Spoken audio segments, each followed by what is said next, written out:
Hello दोस्तों, राम राम। तो आज जो है आरआरबी पीओ इंटरव्यू का सीरीज का दूसरा पार्ट है।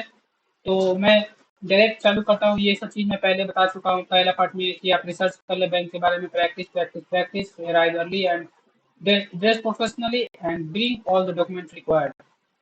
प्रिपरेशन के लिए आप ऑफिशियल वेबसाइट आरआरबी पे जा सकते हैं, आरआरबी के बारे में जान सकते हैं। मॉक इंटरव्यू दीजिए, ऑनलाइन रिसोर्सेज का यूज कीजिए। तो पार्ट टू में आपका स्वागत है।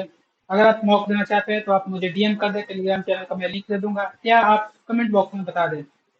और अगर आपको कंटेंट अच्छा लग रहा है तो वीडियो को लाइक, कमेंट और सब्सक्राइब कर दें। तो पहला पार्ट में भी मैं बताया था, इंट्रोडक्शन जो है ये कॉमन रहता है। तो मैं हर वीडियो में नहीं डाला हूँ, एक दो वीडियो में डाला हूँ कि आपको याद हो जाए कि आपका इंट्रोडक्शन वेल प्रिपेयर्ड होना चाहिए। ठीक है। अगर कोई इंजीनियरिंग का स्टूडेंट है, यानी कि बीटेक कर रखा है, उस भाई से ये पूछा जा सकता है कि आप बैंकिंग सेक्टर में क्यों आना चाहते हैं इंजीनियरिंग करने के बाद। ठीक है। जितना भी गवर्नमेंट रिलेटेड स्कीम है, specially agricultural related, women related scheme जो है उसके बारे में आप पढ़ लीजिएगा। ठीक है। ऐसा सवाल पूछा जा सकता है कि ऐसा कौन सा इंडियन स्टेट है जहाँ पर रूरल रीजनल आरआरबी है नहीं। क्योंकि आरआरबी का इंटरव्यू देना चाहते हैं तो आप आरआरबी सबसे इस टाइप का सवाल पूछा जा सकता है। तो इसका जहाँ तक मेरे को आंसर याद आ रहा है तो यह इसका आंसर शायद सिक्किम और गोवा है। तो आपको ये मालूम होना चाहिए कि आरआरबी के बारे में आपको सब कुछ मालूम होना चाहिए। ठीक है। पांचवा सवाल आपसे ऐसा पूछा जा सकता है कि प्राइवेटाइजेशन क्या है, प्राइवेटाइजेशन के बारे में आपका क्या ओपिनियन है, प्राइवेटाइजेशन बैंक का करना चाहिए या नहीं करना चाहिए। ठीक है। छठा, एनपीए के बारे में पूछा जा सकता है, यानी कि नॉन परफॉर्मिंग एसेट क्या है, इसको हम कैसे बचा सकते हैं और इसका लिए गवर्नमेंट और आरबीआई क्या स्टेप ले रही है।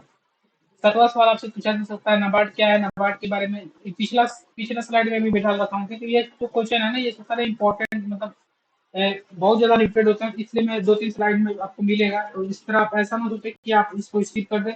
आप ये पर्पसली डाला गया है कि आपको ये ध्यान है कि ये सब क्वेश्चन जो है इंपॉर्टेंट है। नैरो बैंकिंग क्या होता है ये आप पढ़ लीजिएगा। ठीक है। रूरल पीपल जो है बैंक में खाता खुलाने से डरते हैं, तो उसको आप कैसे अप्रोच करिएगा, क्योंकि आरआरबी जो है, जो डायरेक्टर जो है रूरल में ही है, नामी है। ठीक है। किसान क्रेडिट कार्ड क्या होता है, इसका बेनिफिट क्या है। ठीक है। प्राइवेटाइजेशन, जैसे मैंने यहाँ पे बोला कि प्राइवेटाइजेशन के बारे में आपका क्या ओपिनियन है, उसके रिलेटेड एक और सवाल उस पर क्रॉस क्वेश्चन, इसका एडवांटेज और डिसएडवांटेज क्या है। पिछला स्लाइड में ये बता रखा हूँ कि प्रायोरिटी सेक्टर के बारे में आप जरूर पढ़ लीजिएगा। और न्यूली एडेड पीएसएल जो है ये मोस्ट कॉमन पूछा गया सवालों में से एक है, तो ये आपको मालूम होना चाहिए भाई। ठीक है। मुद्रा लोन क्या होता है, मुद्रा लोन जो होता है, मुद्रा लोन क्या है, ये सब आपको मालूम होना चाहिए। ठीक है। चीफ का फुल फॉर्म क्या होता है, तो मैं आपको एग्जांपल के लिए लिख दिया हूँ यहाँ पर, चिल्ड्रन हेल्थ इंश्योरेंस प्रोग्राम।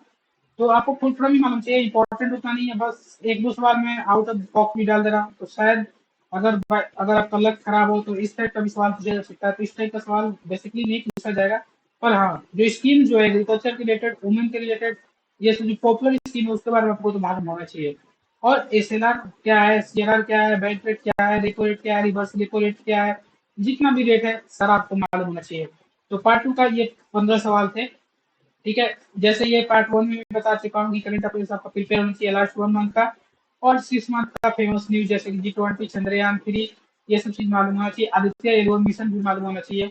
आपके एकेडमी के बारे में आपको मालूम होना चाहिए, क्रॉस क्वेश्चन ये सब आप स्लाइड से जा सकते हैं, गो थ्रू कर सकते हैं। ठीक है। और be confident, stay prepared and stay positive. This was all from the second part of the interview question of RRB. See you in the next part, part 3. Till then, tata bye bye, and God bless you all, and me also. Take care of your mother and your father. Tata bye bye.